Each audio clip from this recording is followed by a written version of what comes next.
Thankalam Kozhippally new bypass യാഥാർത്ഥ്യമാകുന്നു. അവസാന റീച്ചിലെ ടാറിംഗ് പ്രവൃത്തികൾ ആരംഭിച്ചു. ആന്റണി ജോൺ എംഎൽഎയുടെ നേതൃത്വത്തിൽ പൊതുമരാമത്ത് ഉദ്യോഗസ്ഥരും പൊതുപ്രവർത്തകരും റോഡ് സന്ദർശിച്ച് നിർമ്മാണ പ്രവർത്തനങ്ങൾ വിലയിരുത്തി. തങ്കളം കോഴിപ്പള്ളി ന്യൂ ബൈപ്പാസിന്റെ രണ്ടാം റീച്ചിലെ ടാറിംഗ് പ്രവൃത്തികളാണ് ആരംഭിച്ചിരിക്കുന്നത്.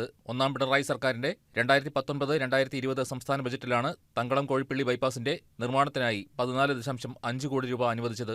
ബൈപ്പാസ് നിർമ്മാണവുമായി ബന്ധപ്പെട്ട് നിരവധി തടസ്സങ്ങളും കോടതി വ്യവഹാരങ്ങളുമെല്ലാം ഉണ്ടായിരുന്നു. ഇതെല്ലാം പരിഹരിച്ചുകൊണ്ടാണ് ബൈപ്പാസ് പൂർത്തീകരണ ഘട്ടത്തിലേക്ക് ഇപ്പോൾ എത്തി നിൽക്കുന്നത്. 4.5 കോടി രൂപ ചെലവഴിച്ചുള്ള തങ്കളം മുതൽ കലാ ഓഡിറ്റോറിയം വരെയുള്ള ആദ്യ റീച്ചിലെ നിർമ്മാണം പൂർത്തീകരിക്കുകയും ബൈപ്പാസ് റോഡിൽ ആവശ്യമായ വെളിച്ച സൗകര്യം ഒരുക്കുന്നതിനു വേണ്ടി ഇരു സൈഡുകളിലുമായി 60 വാട്ടിന്റെ 73 LED ലൈറ്റുകളാണ് സ്ഥാപിക്കുന്നത്. എംഎൽഎ ഫണ്ടിൽ നിന്നും ഇതിനായി 65 ലക്ഷം രൂപയാണ് അനുവദിച്ചത്. 10 കോടി രൂപ അനുവദിച്ച കലാ ഓഡിറ്റോറിയം മുതൽ കോഴിപ്പള്ളി വരെയുള്ള രണ്ടാം റീച്ചിലെ ടാറിംഗ് പ്രവൃത്തികളാണ് ഇപ്പോൾ ആരംഭിച്ചിരിക്കുന്നത്. ആന്റണി ജോൺ എംഎൽഎയുടെ നേതൃത്വത്തിൽ പൊതുമരാമത്ത് ഉദ്യോഗസ്ഥരും പൊതുപ്രവർത്തകരും റോഡ് സന്ദർശിച്ച് നിർമ്മാണ പ്രവർത്തനങ്ങൾ വിലയിരുത്തി. ആദ്യ നാളുകൾ മുതൽ തന്നെ തങ്കളം കോഴിപ്പള്ളി ന്യൂ ബൈപ്പാസ് യാഥാർത്ഥ്യമാക്കുന്നതിന് വേണ്ടിയിട്ടാണ് നമ്മൾ മുഖ്യ പരിഗണന കൊടുത്തത്.